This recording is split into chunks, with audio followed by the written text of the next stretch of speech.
Biznesmeni nga Kosova, Bexhet Pacolli, ka denoncuar një skemë mashtrimi që po kryhet në emër të tij në Shqipëri. Në një reagim, Pacolli shprehet se persona të caktuar kanë arritur që të kopjojnë të dhënat dhe numrin e tij të telefonit dhe përmes WhatsApp-it kërkojnë para në emër të tij. Politikani nga Kosova thotë se personat kanë kërkuar shuma nga 10.000 deri në 95.000 euro me pretekstin se i duhen urgjentisht. Sipas tij, disa persona kanë rënë prej këtij mashtrimi, ndërsa shton se në dieni u vu nga një mik i tij një ditë më parë, i cili e kuptoi se nuk ishte ai nga mënyra e të shkruarit. Biznesmeni apelon qytetarët që nëse marrin mesazhe të tilla, të denoncojnë menjëherë në polici. Kohët e fundit janë shfaqur grupe kriminale të sofistikuara që po përdorin metoda të ndryshme për të mashtruar njerëzit dhe për të përfituar shumë të mëdha parash.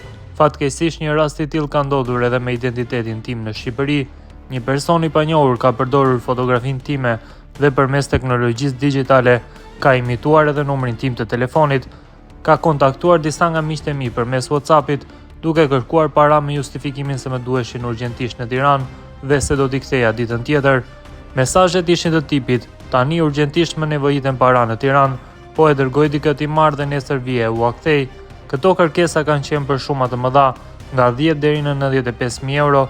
Fatkeqësisht disa persona kanë besuar dhe kanë dërguar para. Vetëm më një prill një mik i vëmendshëm kuptoi se mënyra e të shkruarit nuk ishte e imja dhe më njoftoi menjëherë, shkruan Pacolli në rrjetin social Facebook. Ju lutem mos u mashtroni, unë nuk kërkoj para nga askush. Nëse merrni ndonjë mesazh të dyshim në emrin tim, mos reagoni, por njoftoni menjëherë policinë ose më informoni mua direkt. Të gjithë së bashku mund të kundërvihemi këtyre mashtruesve të paskrupuj. Ju kërkojnë ndjes për shqetësimin dhe ju falenderoj për mirëkuptimin dhe besimin, shprehet ish presidenti i Kosovës më tutje.